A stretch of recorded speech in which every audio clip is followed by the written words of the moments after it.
Pembacaan firman Tuhan di minggu ini terambil dalam kitab Injil Yohanes 4.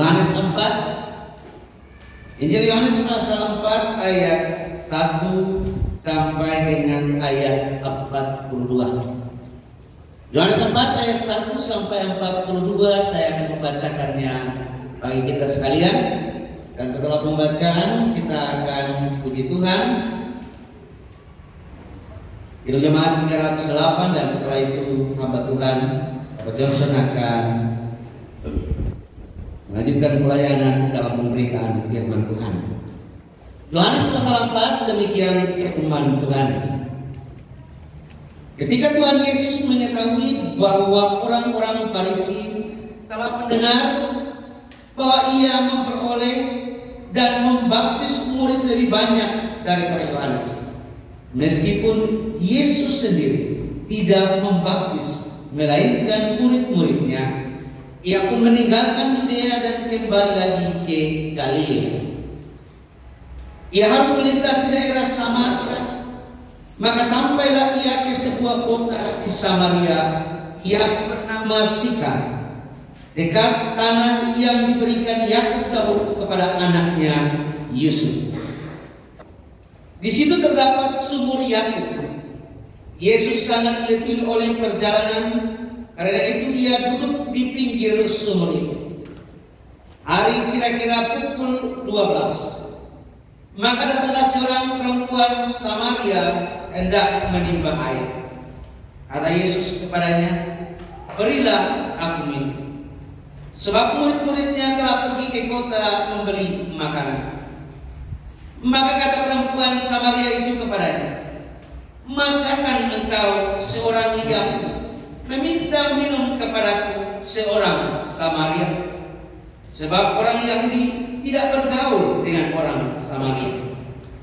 Jawab Yesus kepadanya, "Jika engkau tahu tentang karunia Allah dan siapakah dia yang berkata kepadamu, 'Berilah aku minum,' niscaya engkau telah meminta kepadanya dan ia telah memberikan kepadamu air hidup." Kata perempuan itu kepadanya, "Tuhan, engkau tidak punya timba dan sumur ini amat dalam. Dari manakah engkau memperoleh air hidup itu? Adakah engkau lebih besar daripada bapa kami Yakub yang memberikan sumur ini kepada kami dan yang telah memberikan sumur ini kepada kami dan yang telah minum sendiri dari dalamnya, ia serta anak-anaknya dan ternaknya?" Jawab Yesus kepadanya, "Barang siapa minum air ini, ia akan haus lagi. Tapi barang siapa minum air yang akan kuberikan kepadanya, ia tidak akan haus untuk selama-lamanya. Sebaliknya air yang akan kuberikan kepadanya akan menjadi mata air di dalam dirinya yang terus-menerus memancar sampai kepada hidup yang kekal." Kata perempuan itu kepadanya, "Tuhan, berikanlah aku air itu, supaya aku tidak haus dan tidak usah datang lagi ke sini untuk menimba air." Kata Yesus kepadanya, "Pergilah, panggillah suamimu dan datanglah ke sini." Kata perempuan itu, "Aku tidak mempunyai suami." Kata Yesus kepadanya, "Tepat kata bahwa engkau tidak mempunyai suami, sebab engkau sudah mempunyai 5 suami, dan yang ada sekarang padamu bukanlah suami. Dalam hal ini engkau berkata benar." Kata perempuan itu kepadanya, "Tuhan, nyata sekarang padaku bahwa engkau seorang nabi. Nenek moyang kami menyembah di atas gunung ini, tetapi kamu katakan bahwa Yerusalemlah tempat orang menyembah." Kata Yesus kepadanya, "Percayalah kepadaku, hai perempuan, saatnya akan tiba bahwa kamu akan menyembah Bapa bukan di gunung ini dan bukan juga di Yerusalem. Kamu menyembah apa yang tidak kamu kenal, kami menyembah apa yang kami kenal, sebab keselamatan datang dari bangsa Yahudi. Tetapi saatnya akan datang dan sudah tiba sekarang, bahwa penyembah-penyembah benar akan menyembah Bapa dalam roh dan kebenaran, sebab Bapa menghendaki penyembah-penyembah demikian. Allah itu roh, dan barang siapa menyembah Dia harus menyembahnya dalam roh dan kebenaran. Jawab perempuan itu kepadanya, aku tahu bahwa Mesias akan datang, yang disebut juga Kristus. Apabila Ia datang, Ia akan memberitakan segala sesuatu kepada kami. Kata Yesus kepadanya, akulah Dia yang sedang berkata-kata dengan engkau. Pada waktu itu datanglah murid-muridnya dan mereka heran bahwa Ia sedang bercakap-cakap dengan seorang perempuan. Tetapi tidak seorang pun yang berkata, apa yang engkau kehendaki, atau apa yang engkau percakapkan dengan dia? Maka perempuan itu meninggalkan tempayannya di situ, lalu pergi ke kota dan berkata kepada orang-orang yang di situ, mari lihat, di sana ada seorang yang mengatakan kepadaku segala sesuatu yang telah kuperbuat. Mungkinkah Dia Kristus itu? Maka mereka pun pergi ke luar kota lalu datang kepada Yesus. Sementara itu murid-muridnya mengajak Dia, katanya, Rabi, makan. Akan tetapi Ia berkata kepada mereka, padaku ada makanan yang tidak kamu kenal. Maka murid-murid itu berkata seorang kepada yang lain, adakah orang yang telah membawa sesuatu kepadanya untuk dimakan? Kata Yesus kepada mereka, makananku ialah melakukan kehendak Dia yang mengutus aku dan menyelesaikan pekerjaan. Bukankah kamu mengatakan 4 bulan lagi tibalah musim menuai? Tetapi aku berkata kepadamu, lihatlah sekeliling dan pandanglah ladang-ladang yang sudah menguning dan matang untuk dituai. Sekarang juga penuai telah menerima upahnya, dan ia mengumpulkan buah untuk hidup yang kekal, sehingga penabur dan penuai sama-sama bersukacita. Sebab dalam hal ini benarlah peribahasa, yang seorang menabur dan yang lain menuai. Aku mengutus kamu untuk menuai apa yang tidak kamu usahakan. Orang lain berusaha dan kamu datang memetik hasil usaha mereka. Dan banyak orang Samaria dari kota itu telah menjadi percaya kepadanya karena perkataan perempuan itu yang bersaksi. Ia mengatakan kepadaku segala sesuatu yang telah kuperbuat. Ketika orang-orang Samaria itu sampai kepada Yesus, mereka meminta kepadanya supaya Ia tinggal kepada mereka, dan Ia pun tinggal di situ 2 hari lamanya. Dan lebih banyak lagi orang yang menjadi percaya karena perkataan. Dan mereka berkata kepada perempuan itu, kami percaya, tetapi bukan lagi karena apa yang kau katakan, sebab kami sendiri telah mendengar Dia, dan kami tahu bahwa Dialah benar-benar juru selamat manusia, juru selamat dunia. Demikian jauh kebenaran firman Tuhan yang datang kepada kita. Tentu yang berbahagia kita yang membaca firman Tuhan, yang mendengarkan firman Tuhan, yang mau merenungkan firman itu, dan oleh pertolongan Tuhan melakukannya dalam kehidupan hari lepas hari. Karis dan Shalom jemaat Tuhan Yesus Kristus. Karis dan Shalom. Ya, pagi ini kita akan belajar firman Tuhan dari kitab Yohanes. Saya telah berkhotbah di YouTube dan di gereja di Malang dari kitab Yohanes pasal 1, pasal 2, pasal 3, dan minggu ini saya mau lanjut di pasal yang keempat yang sudah dibacakan tadi. Dalam Yohanes pasal 4 ini kita belajar dari Tuhan 5 hal yang ajaib tentang diri Tuhan Yesus Kristus. 5 hal ajaib tentang diri Tuhan Yesus Kristus. Keajaiban yang pertama yaitu bahwa Dia adalah Allah yang sejati. Keajaiban yang kedua bahwa Dia adalah manusia yang sejati. Keajaiban yang ketiga bahwa Dia adalah air kehidupan. Keajaiban yang keempat dikatakan oleh Dia sendiri bahwa Dia adalah Mesias itu. Dan keajaiban yang terakhir, di ayat terakhir dinyatakan dan diakui oleh orang-orang yang dari Galilea, dari tempat-tempat di Sikem itu, mengakui bahwa Dia adalah Juru Selamat dunia. Sekali lagi, Tuhan Allah memberitahukan kepada jemaat sepanjang abad, termasuk saudara dan saya di tempat ini, untuk mengetahui 5 keajaiban dari Tuhan kita Yesus Kristus.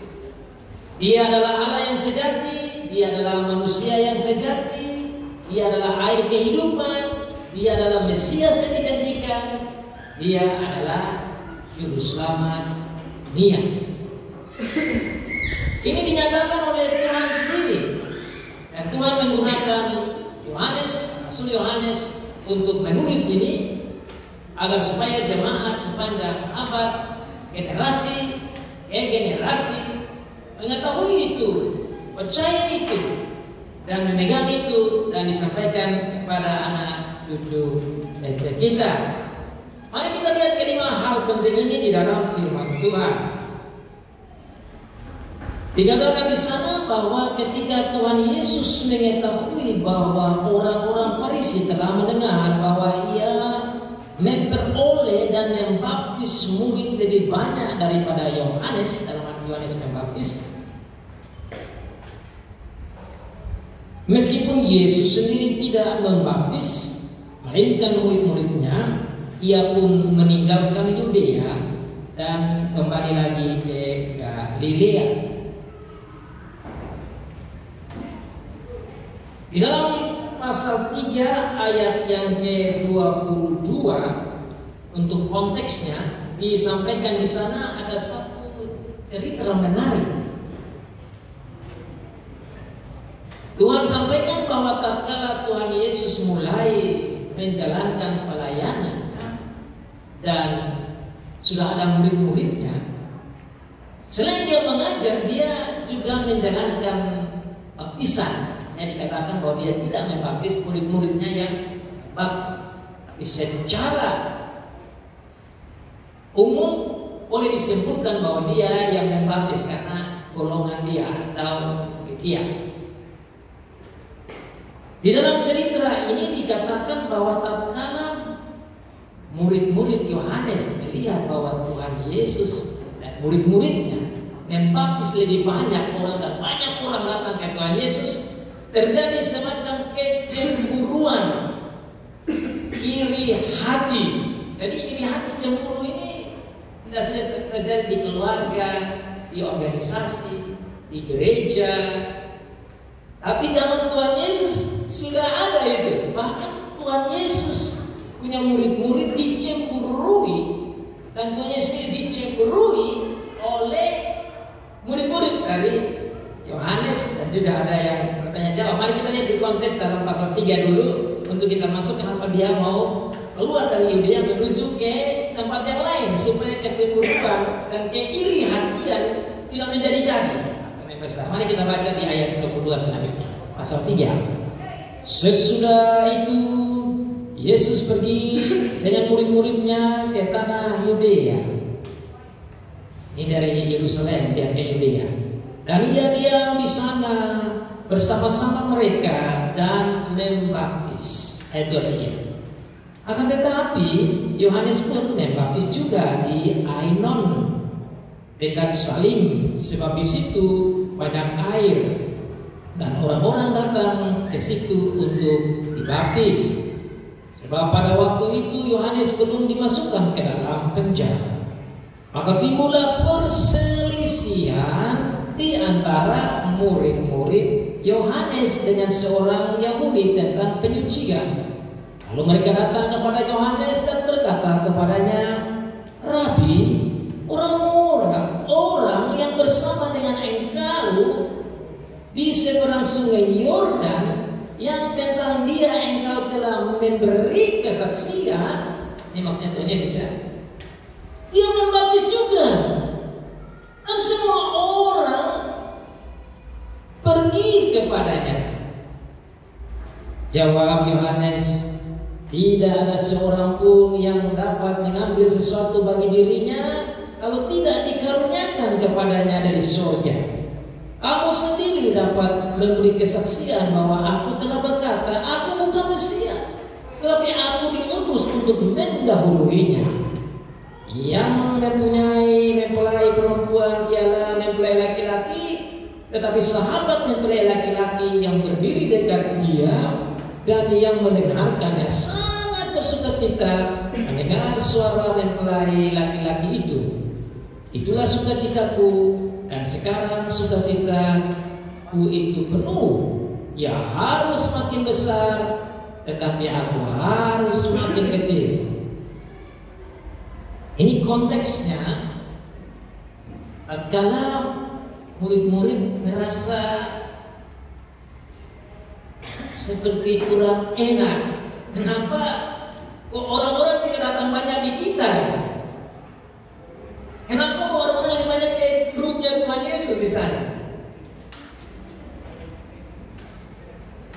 Inilah kemanusiaan ya. Kalau ada yang lebih, kita mulai lebih.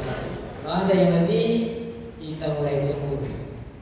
Untunglah Yohanes Pembaptis ini begitu bijak di bawah pimpinan Tuhan, sehingga Yohanes Pembaptis kasih tahu kepada murid-muridnya, dia mau bilang tidak perlu kita cemburu, karena saya datang untuk dia.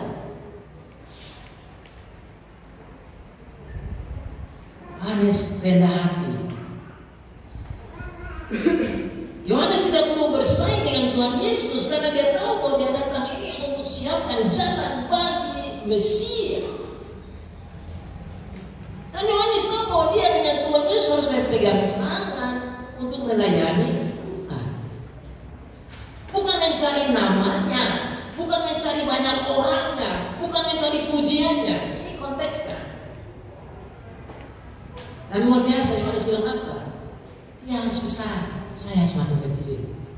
Ini statement humbleness, pernyataan seorang yang mau melayani dengan rendah hati. Ini pemimpin yang berjiwa hamba. Dia bisa saja bikin move supaya orang ikut dia dan jangan ke Tuhan Yesus sana. Saya ingat itu. Ini penting untuk kita belajar. Nah, luar biasa dalam konteks kita setelah itu terjadi dan Tuhan Yesus tahu bahwa banyak sudah datang ke dia. Dia juga tidak mau menimbulkan ketegangan yang lebih tinggi. Maka dalam ayat 1 dalam pasal 4 dikatakan di sana, ketika Tuhan Yesus mengetahui bahwa orang-orang Farisi telah mendengar bahwa ia memperoleh dan membaptis murid lebih banyak dari Yohanes, meskipun Yesus sendiri tidak membaptis melainkan murid-muridnya, ia pun meninggalkan Yudea dan kembali lagi ke Galilea. Lihat itu cara melayani seorang juru selamat yang begitu bijak. Dia tidak mau membiarkan ketegangan jiwa, kecemburuan dan keiri-hatian dan konflik terjadi demi kerajaan Allah. Dia mundur. Dia mundur. Karena mereka dua-duanya sudah dekat di situ. Yohanes baptis, Tuhan Yesus juga baptis. Meskipun Tuhan Yesus tidak baptis, tapi ini kita bicara kelompok. Pengikut Yohanes, pengikut Tuhan Yesus. Pengikut Tuhan Yesus makin membludak saja. Nah ini udah mulai iri hati dan biasa begini terjadi masalah. Masalah bukan hanya pengikut, tapi biasanya itu murid-murid ini. Pengikut-pengikut itu yang korek-korek. Akibatnya ketegangan dan terjadilah kemanusiaan muncul dan menjadi masalah di masalah. Yohanes tahu menyelesaikan masalah dan Tuhan Yesus juga tahu menyelesaikan masalah dan Tuhan Yesus mundur Yudea menuju ke Galilea.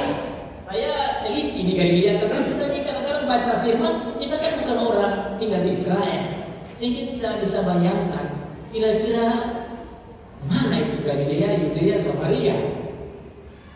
Zaman sekarang kan sudah ada Google dan kita bisa hitung dari situ.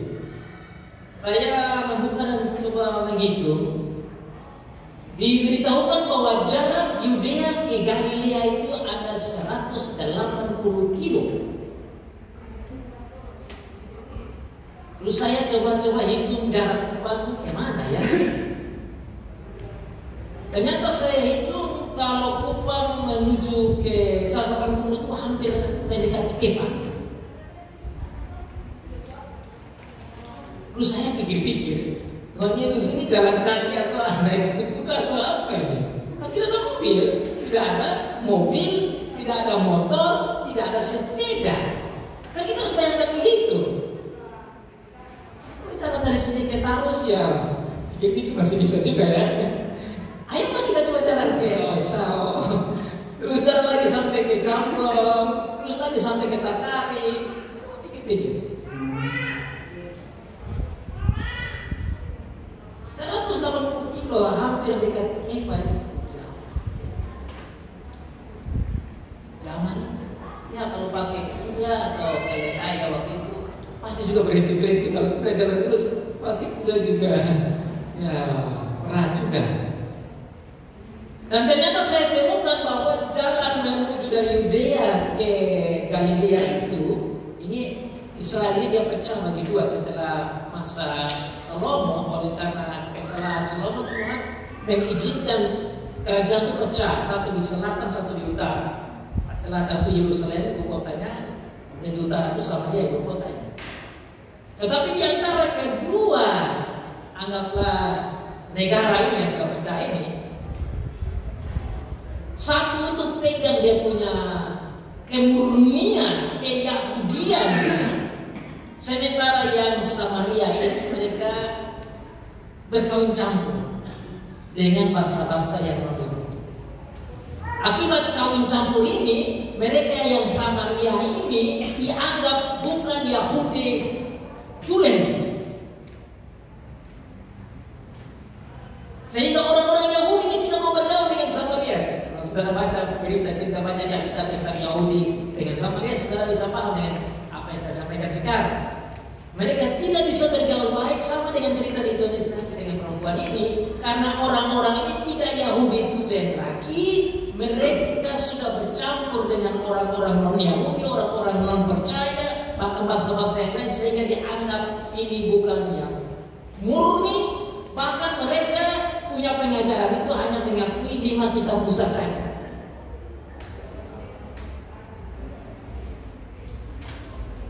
Maka orang-orang Yahudi tidak bergaul dengan orang-orang Samaria. Dan cerita selanjutnya berhubungan dengan perjalanan. Begitu tidak sukanya bergaul dengan orang-orang Samaria, bahkan mereka bikin jalan yang meningkat.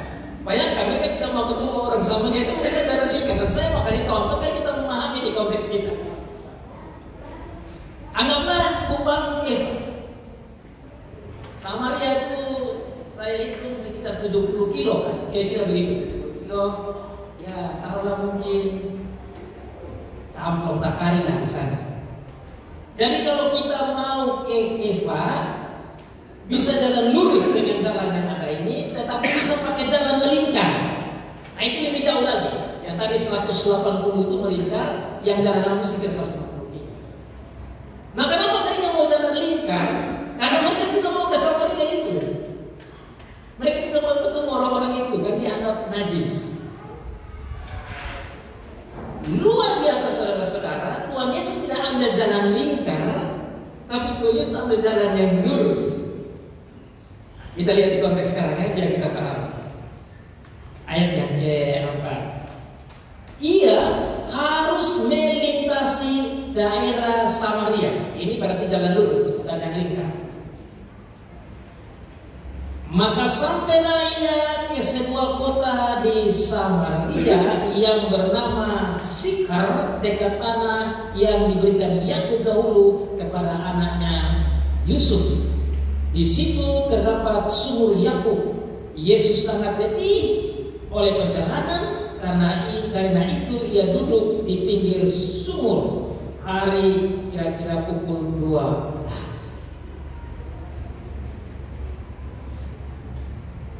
Jalan yang dipakai jalan yang lurus, bukan yang melingkar. Tetapi meskipun lurus, anggaplah jalan yang pendek, capek juga Tuhan Yesus. Yang masuk akal kalau sekarang saya bilang kita jalan kayak Cilampong, ya pasti capek. Kita di sana. Kalau kita pikir, oh ini sebenarnya jarak Yudea dengan jarak Syichem atau Samaria ini kalau memang anggaplah Kupang ke kota Kupang ke bahkan tidak jauh. Kalau bayangan kita begitu. Tapi kalau sekarang saudara mengerti bahwa sebenarnya bukan dari sini ke Oiba yang jaraknya hanya beberapa kilo saja. Tapi kalau saudara tahu bahwa sebenarnya Yudea ke Samaria ini sekitar taruhlah 30 sampai 70 kilo. 30 kilo saja sudah cukup jauh.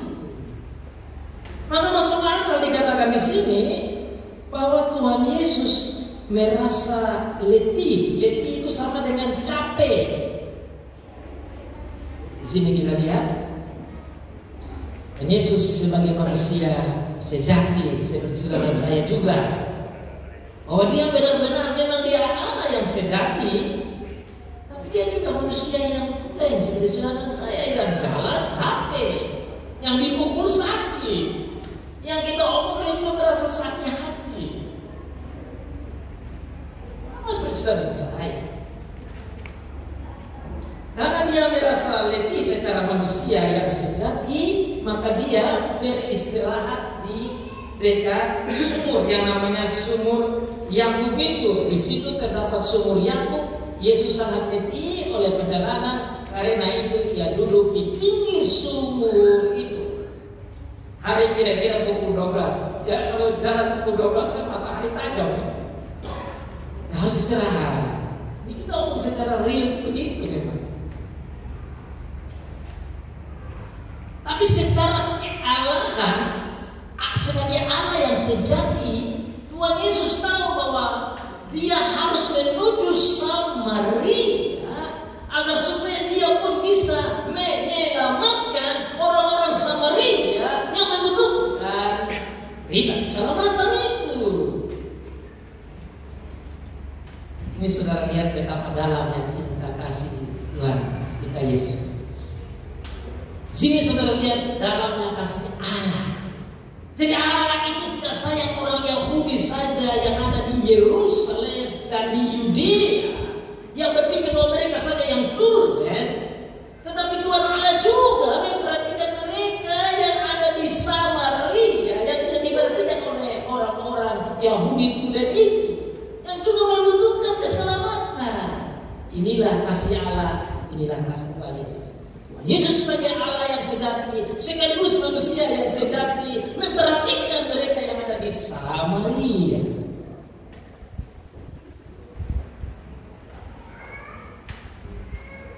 Kalau mau pakai sistem berpikir orang Yahudi, no. Karena harus di Yudea dan di Yerusalem saja. Tidak bisa orang-orang Samaria dapat itu. Bahkan saudara lihat sampai cerita selanjutnya perempuan itu bilang, masa kamu mau omong dengan saya? Orang Yahudi tidak omong dengan kita orang Samaria. Kita lagi bicara baca ya. Maka datanglah seorang perempuan, ayat 7, seorang perempuan Samaria hendak menimba air. Kata Yesus kepadanya, berilah aku minum. Tuhan Yesus mulai bicara dengan perempuan ini. Sebagai anak dia tahu bahwa dia akan ketemu dia, makanya dia sebagai manusia yang sejati juru selamat Mesias itu dia mulai bercakap dengan wanita ini. Sebab murid-muridnya telah pergi ke kota membeli makanan. Maka kata perempuan Samaria itu kepadanya, lihat baik-baik, masakan engkau seorang Yahudi minta minum kepadaku seorang Samaria? Dalam kurung dijelaskan, sebab orang Yahudi tidak bergaul dengan orang Samaria.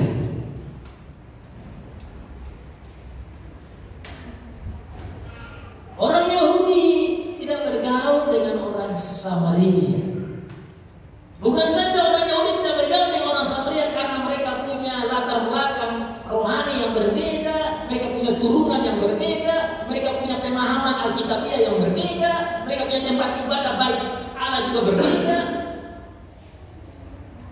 Maka mereka tidak mau dekat-dekat dengan orang-orang Samaria. Makanya saudara ingat cerita orang Samaria yang baik hati itu.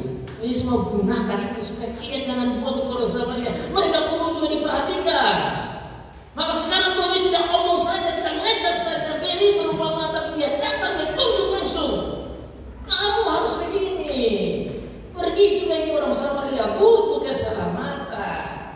Dan sekarang saudara ingat apa yang Tuhan Yesus katakan kepada murid-murid. Sebelum dia naik ke surga, dia katakan kepada murid-murid, kamu harus menjadi saksiku.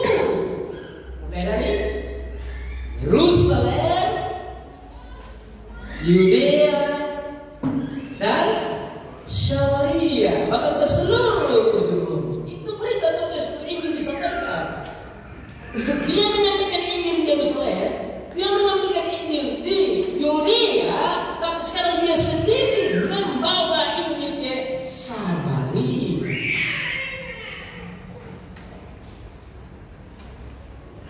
Saudara buka dalam kitab Kisah Para Rasul yang juga saya sudah buka di YouTube. Tatkala Filipus diutus, Filipus pergi ke orang-orang Samaria. Dan orang-orang percaya di Yerusalem itu dianiaya begitu keras, mereka harus keluar ke Samaria. Dan mereka di Samaria menjadi percaya. Dan apa yang tulis omong terbukti. Kita ini dapat yang terakhir sampai ke ujung bumi ya Indonesia sudah dapat. Bukan dapat Injil. Sekarang kita dengan Injil. Itu realisasi dari apa yang tulis beritakan bahwa berita Injil harus disampaikan sampai ke seluruh penjuru dunia.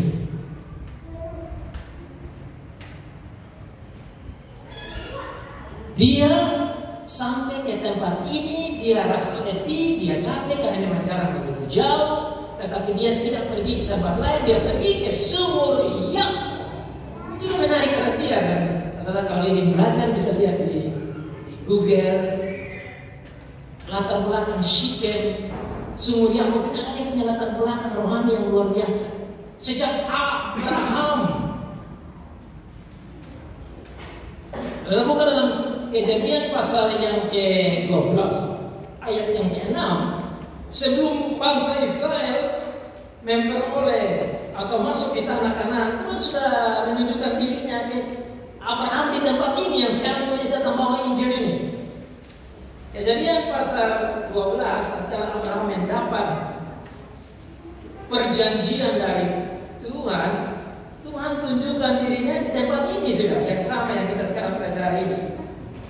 Jadi yang pasal 12, kalau ayat 1-3 kan sudah dikatakan di sana bagaimana Tuhan berfirman kepada dia supaya dia bisa keluar dari tanah lokasi dan seterusnya. Kemudian dalam ayat ke-4, lalu pergilah Abraham seperti yang difirmankan Tuhan kepadanya, dan Lot pun ikut bersama-sama dengan dia. Dan Abraham berumur 75 tahun ketika ia berangkat dari Haran.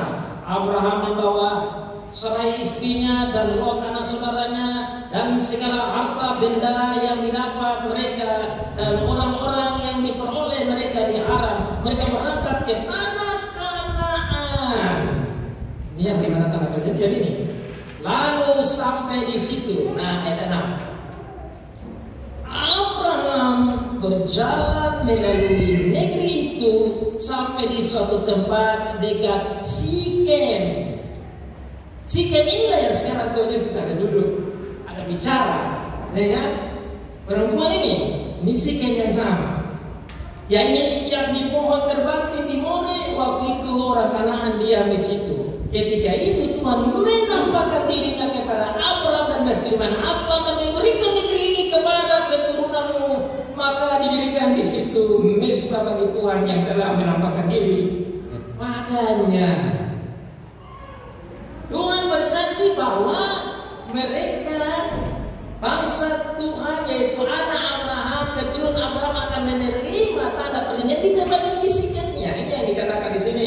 Syichem itu bahasa lainnya itu dia di ayat yang ke-4 dia harus melintasi daerah Samaria, maka sampailah ia di sebuah kota di Samaria yang bernama Sikhar atau Syichem. Syichem ini tempat Tuhan ketemu Abraham. Di sini juga ada sumur Yakub yang yang Tuhan kasih kepada Yakub kasih kepada Yusuf anaknya. Jadi ini suatu tempat yang sangat sakral. Bahkan di sini juga mereka orang-orang Samaria membangun tempat untuk beribadah kepada Tuhan. Jadi bukan tanpa maksud Tuhan Yesus pergi bukan pakai jalan lingkar, tapi jalan lurus supaya bisa menemukan orang-orang Samaria yang Yahudi tapi tidak tulus Tuhannya tidak murni ini, supaya mereka juga bisa mendengar Injil. Nah, sekarang sasarannya kepada perempuan ini dan menarik sekali saudara-saudara. Kenapa? Karena ternyata perempuan yang menjadi target Injil, target keselamatan, target pelayanan ini adalah perempuan yang boleh dikatakan kotor, boleh dikatakan sangat terhina, karena dikatakan di sana bahwa dia tidak punya suami tapi ada 5 itu kan kita lihat di sana. Mari kita baca baik-baik ya. Ini Tuhan punya kasih yang saya pikir, wah ini luar biasa ya. Kok Tuhan bisa saja mau. Kalau zaman kita sekarang ini kita lihat perempuan kayak begini, kita kerja hanya omong saja, ya kan? Kita hanya tidak lain kita kasih omong di sini kan. Ketemu sama ikut begitu perempuan terus. Kasihan. Inilah model pendekatan kita yang menurut saya harus kita bertobat. Haruslah kita bertobat dari cara-cara pendekatan yang tidak kita. Mari kita belajar dari Tuhan Yesus. Mari kita belajar dari Tuhan Allah. Mari kita belajar dari Bapa kita.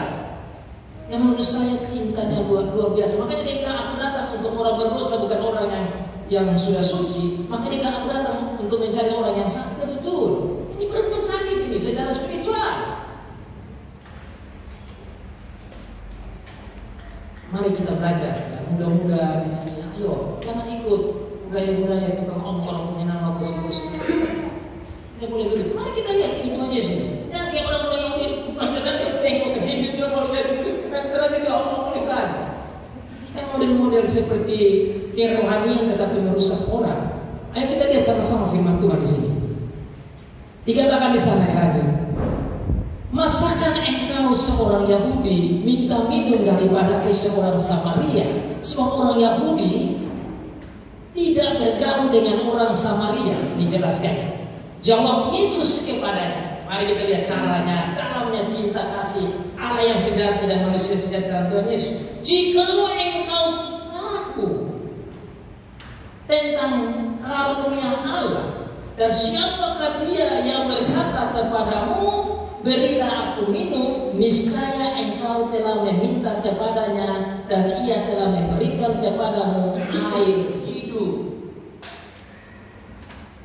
Saudara, Tuhan Yesus yang tahu ini wanita ini anggaplah sangat rendah secara spiritual dan bukan saja dia orang Samaria yang tidak bisa dihargai, tapi lebih daripada itu dia punya kehidupan begitu sulit secara sosial, dan secara rohani, secara psikologi. Kalau kita mau pakai kita bicara, katanya sudah tahu, ini sekarang begini, model begini nih. Kenapa model kayak begini? Biasa kita kan begitu, kita langsung pakai hammer. Saya kita paling suci, kita Tuhan Allah, yang kita paling berdosa. Ini pendekatan kita begitu. Mari kita belajar pendekatan Tuhan Yesus. Tuhan Yesus bilang begini, kau rusak, kau jelek, kau busuk, kau jahat, kau penuh dosa. Tidak, Tuhan Yesus bilang begitu. Yesus bilang begini, kalau engkau tahu saya siapa, engkau akan datang. Ini satu perkataan menurut saya pendekatan yang penuh dengan cinta kasih. Tuhan Yesus bilang kepada ini perempuan, kalau engkau tahu saya ini, engkau akan dekat dengan saya, engkau akan mendengar saya, engkau akan percaya saya, dan engkau akan berkomunikasi dan berrelasi dengan saya, dan saya juga mau memeluk engkau, menerima engkau, dan menolong engkau, menyelamatkan engkau. Dengan kata ini saya sudah tahu betapa dalamnya perhatian dan cinta dan kasih dan pedulinya seorang juru selamat, seorang surgawi dan Allah yang baik kepada perempuan ini. Mari kita lanjut. Kata perempuan itu kepadanya, Tuhan, engkau tidak punya timba. Timba artinya ini ya, ember gitu ya. Dan sumur ini dalam, amat dalam. Kalau bilang dalam saja, tapi amat dalam itu dalam sekali. Dari mana engkau memperoleh air hidup itu? Adakah engkau lebih besar daripada bapa kami Yakub yang memberikan sumur ini kepada kami dan kami minum sendiri dari dalamnya, dan ia serta anak-anaknya dan ternaknya? Mari kita lihat jawab lagi dari Tuhan Yesus. Reaksi dari Tuhan Yesus.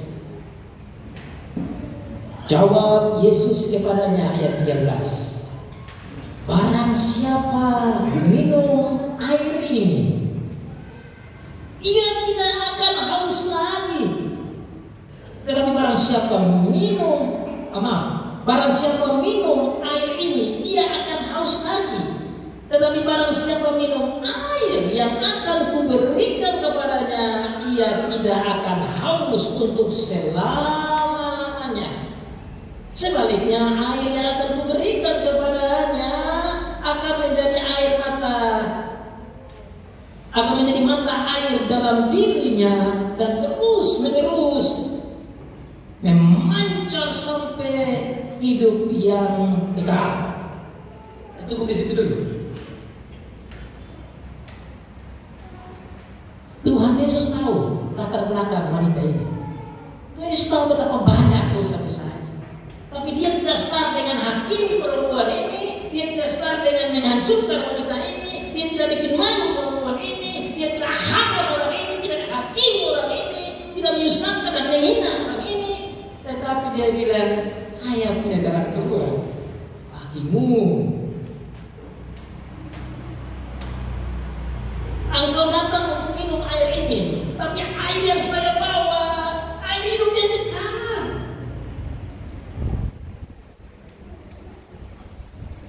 Saudara-saudara, dalamnya cinta Tuhan Yesus. Itulah cara pendekatan kepada orang yang berdosa.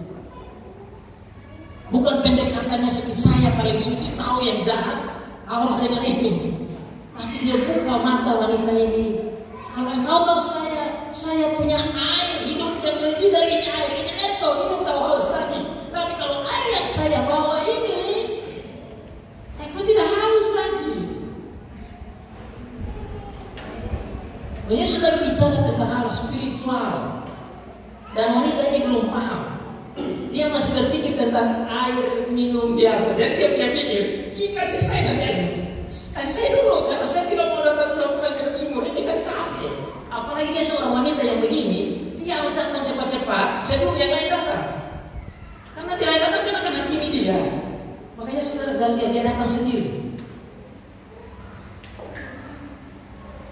Karena dia mengerti kalau yang lain datang pasti akan omong-omong tentang dirinya. Nah sekarang dia pikir, wah kalau saya dapat ini air dari Tuhan ini, saya tidak perlu datang lagi. Makanya sebenarnya di sana dia bilang ke Tuhan Yesus. Setelah itu dia bilang lanjut ya. Kata perempuan itu ayat yang ke-15 kepada Tuhan Yesus, Tuhan berikanlah aku air itu supaya aku tidak haus dan tidak usah datang lagi ke sini untuk menimba air. Pasal apa? Karena sudah saya tidak usah lagi haus-haus. Karena sudah saya tidak datang di sini. Saya malu datang di sini. Orang ngomong saya kan begitu. Kita harus paham dengan saat seorang wanita ini. Lihat jawab Tuhan Yesus. Kata Yesus kepadanya, pergilah, panggillah suamimu dan datang ke sini. Ini cara pendekatan Tuhan Yesus. Tidak kita langsung bahwa engkau wanita yang tidak baik begitu. Yesus mau cari tahu dia punya ketulusan, keterbukaan, agar supaya dia bisa diampuni. Kejujuran yang dia bilang, awas suami berada, harus saya kasih air. Kalau saya sudah tahu bahwa memang suaminya tidak ada, kalau sudah lihat ini wanita jujur dan memang itu maunya Tuhan selamatkan wanita ini. Dan di sini sekali lagi saya mau sampaikan saudara, Tuhan kita baik sekali. Dengan dia mau datang selamatkan ini wanita ini, saudara saya juga bersyukur bahwa kita ini ditarik oleh Tuhan karena kasih Tuhan yang sama itu. Tadi siapa? Ini tidak beda-beda dari wanita ini, tidak beda. Kita juga orang busuk, kita juga orang berdosa. Maka firman datangkan bahwa kita supaya kita minum air kehidupan, supaya kita tidak haus lagi. Maka wanita itu mulai menjawab Tuhan Yesus. Dia bilang ayat 17. Kata perempuan itu, aku tidak mempunyai suami. Adanya ada 5. Tapi dia tidak bilang itu suami, dia jujur. Lihat saja di sana. Kata Yesus kepadanya, tepat katamu, bahwa engkau tidak mempunyai suami. Sebab engkau sudah mempunyai 5 suami. Dan yang ada sekarang padamu bukanlah suamimu. Dalam hal ini engkau berkata.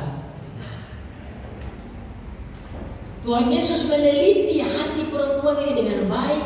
Dan Tuhan Yesus mau dia bertobat dengan baik. Tuhan Yesus mau dia kembali kepada Tuhan Yesus, kembali kepada Bapa dan minta pengampunan. Dan dia bisa diselamatkan secara baik. Ini pendekatan yang luar biasa. Dia datang Tuhan Yesus tidak menghakimi dia. Tuhan Yesus mau dia sendiri yang mengakui keadaannya. Ini pendekatan yang luar biasa untuk bagaimana kita jadikan kita punya anak yang salah, kita punya suami, istri, kawan, teman, jemaat yang salah. Ayolah, mari kita belajar. Ini skill, keterampilan, pendekatan yang sangat luar biasa. Tidak berasumsi, tidak berangan-angan, tidak membuat gosip, dan tidak membuat berita-berita yang tidak benar, tapi mendengar berita tepat orang kesimpulan. Ini datang dari orang itu sendiri, dari kesimpulannya memang begitu.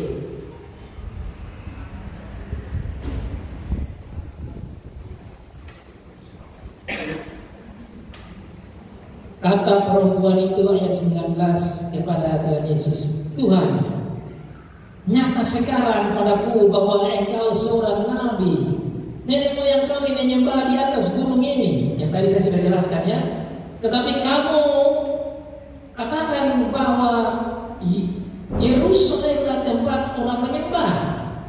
Kata Yesus kepadanya, percayalah kepadaku hai perempuan, saatnya akan tiba bahwa kamu akan menyembah Bapa bukan di gunung ini, bukan juga di Yerusalem.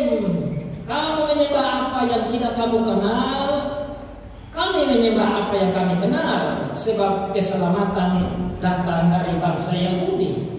Tetapi saatnya akan datang dan sudah tiba sekarang bahwa penyembah-penyembah benar akan menyembah Bapa dalam roh dan kebenaran, sebab Bapa menghendaki penyembah-penyembah demikian.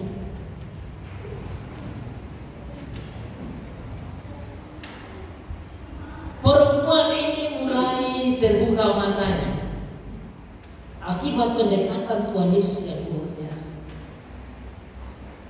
Tuhan Yesus tidak marah dia, sama seperti saudara lihat waktu Tuhan Yesus dibawa oleh orang-orang Farisi, Saduki, pimpinan-pimpinan Israel untuk mencobai Tuhan Yesus dengan membawa satu wanita yang tertangkap berzina, dan dia bilang, mereka bilang ke Tuhan Yesus, apa yang harus dibuat?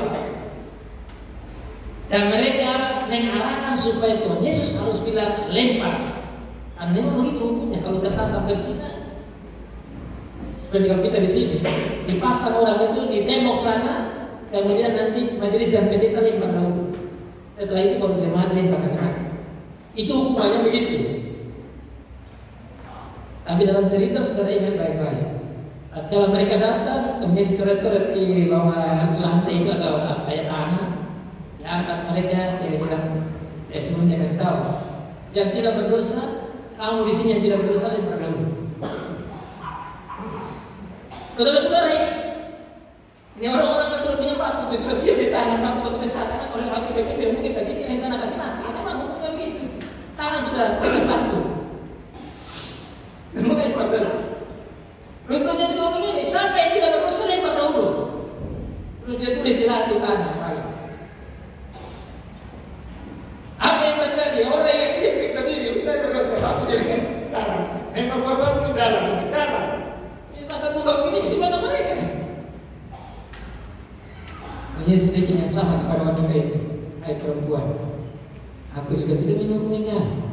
pulang dan jangan berbuat dosa lagi. Apa yang biasa kita buat? Kita juga ngambil batu. Lihat orang berdosa kita ngambil batu. Bukan batu begini, tapi batu kata-kata kita. Bikin hancur itu orang. Maka kita juga semua orang berdosa kan? Harusnya kata yang sama itu kita juga. Kalau itu tidak berdosa ada batu. Sebenarnya di sini, Yesus juga tidak ambil batu lempar perempuan ini. Dia tidak ambil batu lempar perempuan ini. Dia hanya bilang saja, kalau kau tahu siapa, engkau akan datang dekat dengan saya kasih kamu. Jadi bukan kasih dia batu, tapi kasih dia air kehidupan.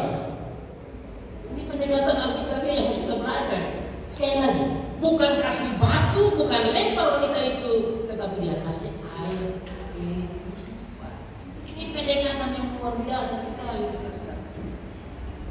Yang bagi saya ini the deep love of God, the deep care of love of God towards a sinner. You and me. Wah, saudara, kalau kita memakai standar ini, kalau Tuhan harus lempar batu kepada siapa yang berdosa, saya kira kita sebut mati. Kalau Tuhan punya standar lempar batu, kita semua mati.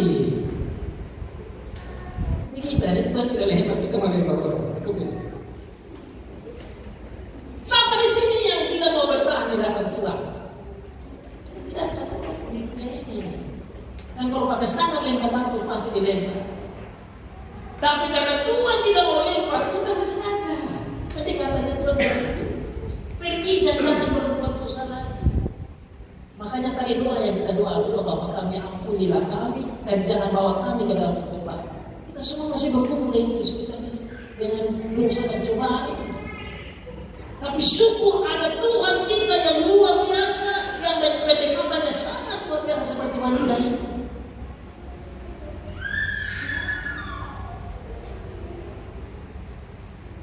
Dia bilang, gak giring lagi.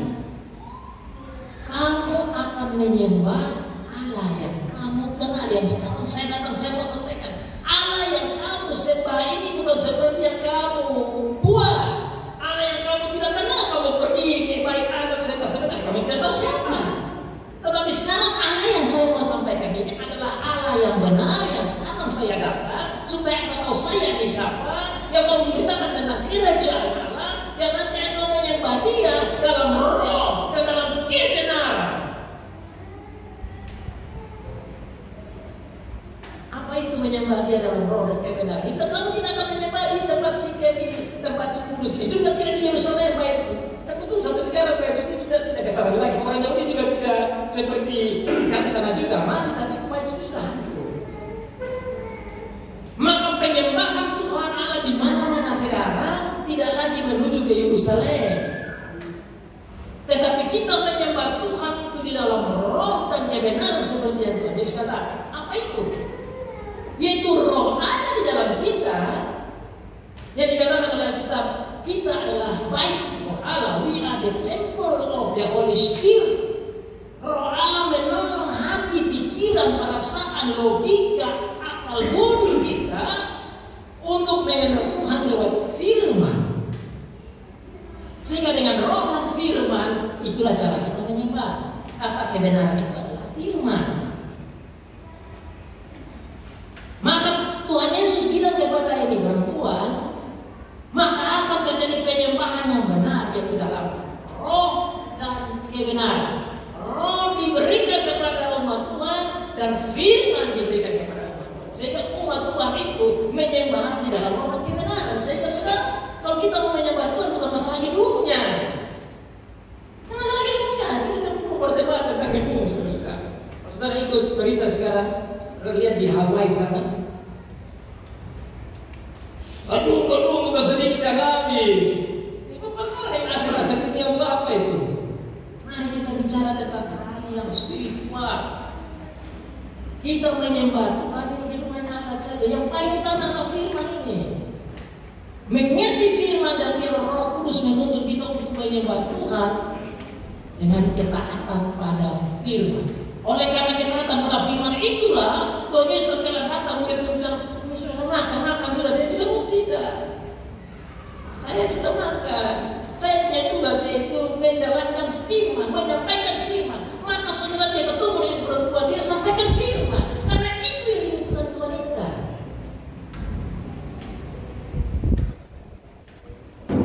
Firman. Makanya saudara, kenapa saya itu khotbah lama? Karena saya pikir orang butuh firman. Alkitab katakan iman itu akan bertumbuh karena firman. Roma pasal 10 ayat 13. Alkitab katakan bahwa kerajaan Allah bukan masalah makan minum. Kita ini butuh makan minum. Tapi kerajaan Allah ada hubungan dengan kebenaran. Ini tadi sudah gitu. Kedamaian, kesukacitaan, iman di dalam roh. Roma pasal 14 ayat 17 jelas. Karena saudara-saudara kita tundukkan buka Alkitab, saya ajak kita tunduk buka Alkitab. Roma pasal 14 ayat 17. Ini ayat yang saya sangat senang karena ini membuka saya punya kehidupan. Kita semua ini diajar kalau bisa dapat hidup baik. Anak sekolah supaya bisa dapat kerja, bisa dapat uang. Dan sudah dapat uang, tambah uang, lagi tambah uang. Sudah 1 mau 2 mau 3 mau 4. Dan sudah kaya mau beli pesawat. Dan sudah pesawat mau beli lagi istilahnya itu kapal pesiar. Dan sudah punya kapal pesiar mau lagi naik ke angkasa raya. Sudah lihat, hati tidak pernah puas. Minta dapat, amin terus. Kapan berhenti saudara? Hanya jangan keluar saudara, dia ada di sini. Roma pasal 14 ayat 17. Di sini menurut saya jawaban surgawi yang luar biasa bagi hidup kita. Saudara dapat kita baca sama-sama ya biar bisa ingat di rumah.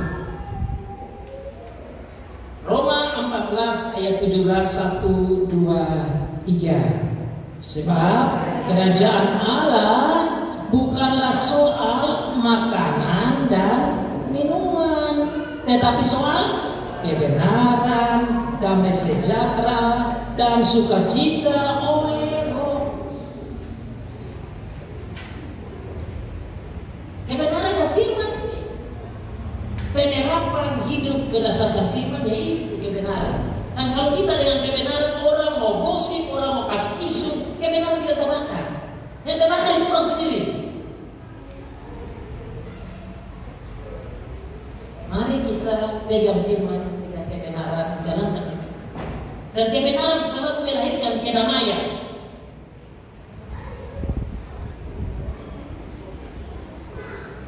Kedamaian melahirkan sukacita.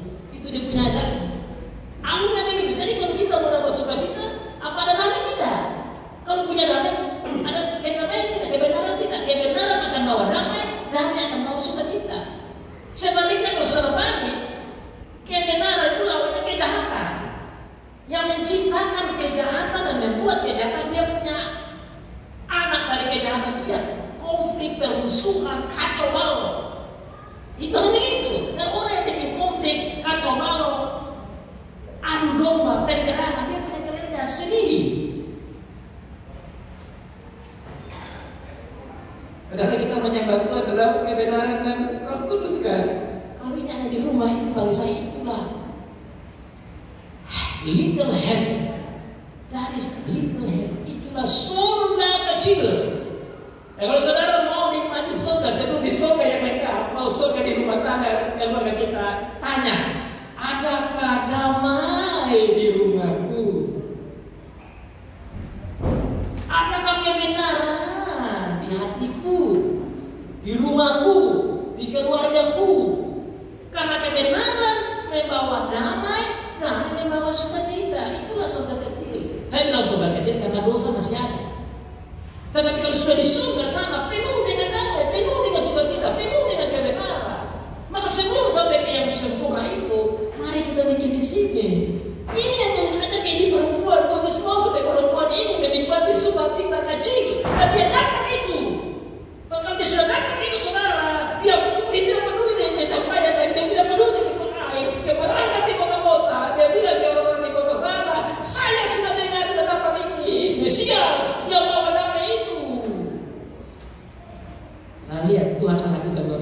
hanya gunakan satu wanita yang dia anggap jelek. Wanita itu menjadi alat yang luar biasa untuk kerajaan Allah. Bayangkan kalau kita pendekatan kehancuran wanita yang berdosa, ya dia bukan jadi alat. Tapi Tuhan Yesus pakai wanita yang dia anggap sampah yang begitu jelek. Tuhan pakai dia dan dia membawa ini luar biasa orang-orang. Setelah lihat di ayat selanjutnya yang dikatakan dia adalah juru selamat. Mereka mendengar wanita itu dan mereka datang ke Tuhan Yesus. Mereka datang ke Tuhan Yesus. Untuk apa? Untuk menerima kebenaran, kedamaian dan sukacita. Dan mereka bersukacita karena mendapat air kehidupan.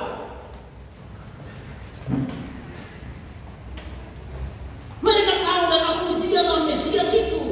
Saudara bayangkan, ini ada sedikit kontradiksi. Orang-orang Samaria ini menerima Tuhan Yesus sebagai juru selamat Mesias, Allah yang benar, keselamatan mereka peroleh. Dibiarkan di Yerusalem, para imam-imam besar justru menyangka Tuhan kita salibkan dia.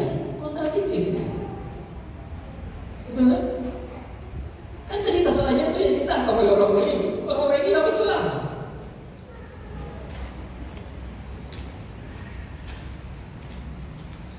Bagi saya ini hal yang sangat penting. Kita bergereja, saudara. Kita datang gereja terus hari Minggu. Kemudian kita bercanda. Dan sampai kita miss the point, miss the focus. Kita tidak lihat tujuannya. Karena zaman sekarang, saudara, yang saya lihat ini. Saya sekali lagi, saya tidak salah kita kerja untuk cari uang.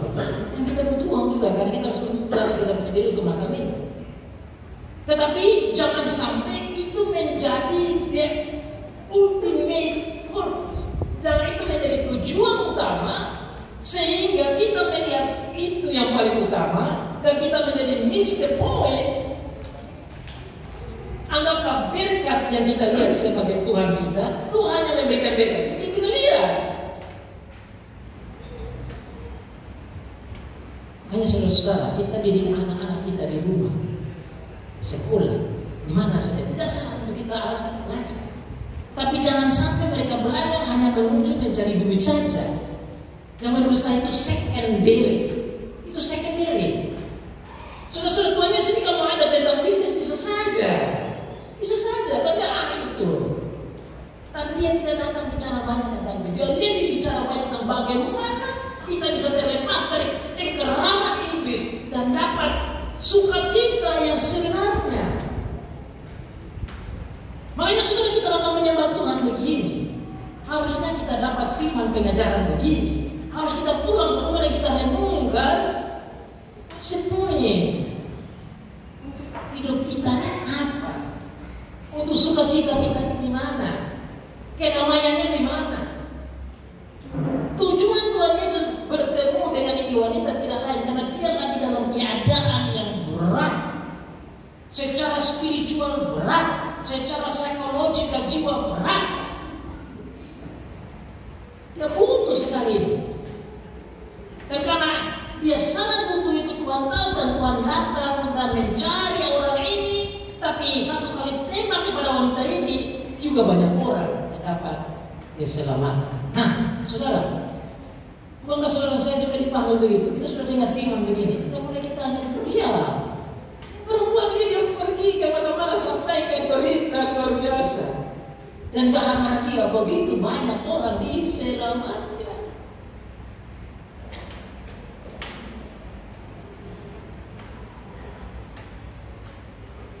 Mari kita renungkan ini firman Tuhan. Ada beberapa poin penting. Pertama 5 poin itu saya sudah sampaikan. Ingat Tuhan kita dia Allah. Allah yang luar biasa, yang dalam sekali cinta kasihnya. Pendekatan kepada orang berdosa itu sangat luar biasa. Dan kita semua orang berdosa, pendekatan kepada kita sangat luar biasa. Sehingga kita semua ini bisa diselamatkan. Dan rasa keselamatan kita datang gereja. Kita datang gereja bukan karena mau menyenangkan pendeta dan majelis, bukan. Karena kita mau ketemu dengan Tuhan yang datang di sini tiap hari, mau ketemu dengan kita. Kita mau bersyukur dan menikmati damai itu, menikmati sukacita itu, menikmati kebenaran itu. Makanya kalau sudah mengerti baik-baik, ketika pendeta berdiri, mewakili Tuhan dengan apa? Ada salam dari pendeta itu mewakili Tuhan itu. Kasih karunia itu artinya apa? Anugerah Allah, kasih Allah, damai Allah. Itu Allah kasih damai ke kita karena Tuhan Yesus. Kalau kita paham baik-baik,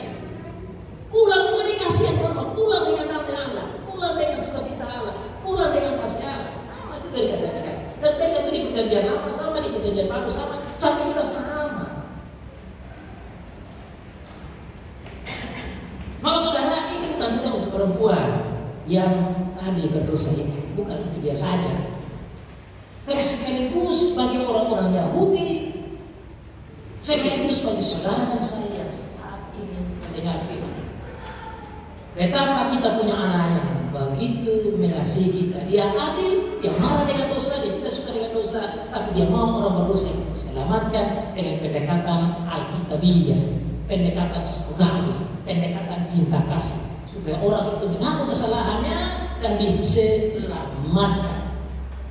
Tetapi dia sebagai anak yang datang sebagai manusia, yaitu Allah menjadi manusia dalam Tuhan Yesus. Maka dia datang sebagai manusia yang dia capek dalam perjalanan, dia letih. Karena dalam penelitiannya dia istirahat di situ. Tetapi di balik itu ada cinta kasih sebagai Allah yang sejati dan ada cinta kasih sebagai manusia yang sejati. Bersama dengan itu, sebagai Allah yang sejati dan manusia yang sejati, kita lihat ada air kehidupan. Dan air kehidupan yang Tuhan siapkan. Kalau saudara baca baik-baik di dalam firman Tuhan di Perjanjian Lama, Tuhan Allah Yahweh itu selalu dilihat sebagai sumber air kehidupan. Allah datang membawa air kehidupan tidak lain, kehidupan kekal. Yang saudara dan saya ini terima saat ini dapat terus sampai dia datangnya itu. Air kehidupan itu kita dapat. Dan dikatakan di sana, kalau air kehidupan itu masuk ke kita, diri kita harus juga menjadi seperti air kehidupan. Tatkala roh ada dalam kita dan firman ada dalam kita, roh dan firman harus membuat kita menjadi sumber air kehidupan bagi banyak orang, bagi diri dan bagi banyak orang. Pertama-tama untuk suami, pertama-tama untuk istri, pertama-tama untuk suami, istri dan anak, keluarga. Itu nomor 3 tadi kita kesimpulannya kan, sebagai Allah sejati, manusia sejati, air kehidupan. Yang keempat, dia sendiri bilang, akulah dia. Kalau saudara nonton YouTube yang katakan bahwa kapan dia bilang dia itu Allah, kapan dia bilang dia itu Mesias, jelas. Perempuan bilang, kita punya orang tua bilang nanti Mesias akan datang. Mesias bilang apa? Ingat baik-baik, dia tidak bikin susah di hati kita. Dia bilang, saya percaya sudah saya itu air kehidupan, saya di Allah nih, saya membawa keselamatan ini. Dan perempuan ini lihat itu dan dia percaya. Kasih tinggal di tempat yang pagi, kasih tahu kalau saya sudah temukan itu Kristus, Yesus, Mesias yang dijanjikan itu. Dan dia bawa itu berita. Setelah dia paham bawa berita, maka berita disampaikan. Nomor 5 muncul orang-orang yang percaya, menyatakan dialah juru selamat. Nah, ini orang Samaria. Satu wanita, banyak orang diselamatkan. Apalagi jemaat begini banyak. Anak-anak kita, teman kita, saudara, kalau kita omong juga Tuhan pakai, pasti akan menjadi berkat. Karena ada air kehidupan dalam diri kita, roh dan firman ada dalam kita, Tuhan ada dalam diri kita. Jadi panggil untuk gunakan ini untuk biar orang lain melihat dia adalah juru selamat, dan orang yang tahu bahwa ada juru selamat, tentu dia bersyukur tiap hari minggu. Sore ini datang, semalam dia datang, dia ngomong terus tentang firman. Kalau dia hanya datang hari minggu pagi saja, sore dia sudah lempel-lempel, ya itu dipertanyakan itu. Apalagi dengan firman dia bilang apa pulang sudah. Kalau orang punya roh dan saya diselamatkan kayak di wanita. Aku lari, pergi jauh. Orang-orang bukan dengar dia saja, mereka cuma lari ke Tuhan Yesus. Saudara, kita punya tugas. Kita kan sudah tahu itu 5 poin besar kan. Allah yang sejati, manusia sejati, air kehidupan, Mesias, juru selamat. Ayo kita pegang ini dengan kebenaran dan dengan Roh Kudus, bawa dalam seluruh kehidupan kita. Semoga minggu depan kursi-kursi kosong makin tambah banyak yang kita bawa ke istri anak yang malas-malas, yang imannya mungkin dipertanyakan oleh suami istri. Kau datang, dia bisa rame-rame, bukan karena untuk dia atau untuk gereja, bukan, tetapi karena Tuhan yang baik. lain. Kita tidak beda dengan wanita tadi. Tidak beda. Mau untuk melihat cintanya, dia mau ketemu dengan kita. Sama seperti dulu dia mau ketemu Adam dan Hawa, dia mau ketemu dengan kita tiap hari. Dia bilang gimana tiga orang kumpul di situ aku ada. Ini sudah beda 2-3. Kumpul dengan puji Tuhan, saya bahagia. Biarlah hidup kita boleh penuh dengan kedamaian, kebenaran, sukacita. Yesus juga katakan, carilah dahulu kerajaan Allah, semuanya itu akan ditambahkan. Tidak saya bilang kerajaan Allah, tapi kerajaan Allah dan kebenaran. Semoga saudara dan saya pulang, kita boleh cari kebenaran, kedamaian, sukacita. Oleh karena itulah kerajaan Allah, itulah surga kita di dunia ini. Amin.